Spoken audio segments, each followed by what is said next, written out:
आपण पाहत आहात सत्यदर्शन न्यूज। आशिष शेलार यांच्यावर मनोज जरांगे पाटील यांची जोरदार टीका केली।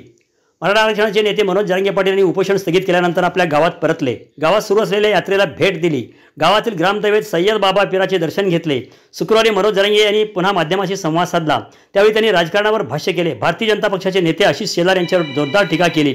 शेलार यांनी प्रत्युत्तर देण्याचा प्रयत्न करू नये, मराठ्यांना चॅलेंज करू नये। मी जर बिघडलो तर तुम्हाला तोंड बाहेर काढता येणार नाही असा हल्ला चढवला। राजकीय भूमिका घेऊन मनोज जरांगे पाटील बोलायला लागले तेव्हा आम्ही सडेतोड उत्तर देऊ असे आशिष शेलार म्हणाले होते। त्यावर जरांगे यांनी उत्तर दिले होते। पण ज्या वेळेला तुम्ही त्या विपरीत भूमिका राजकीय घ्यायला लागाल त्यावेळेला सडेतोड उत्तर देऊ, त्यात मध्ये मागे पाहणार नाही।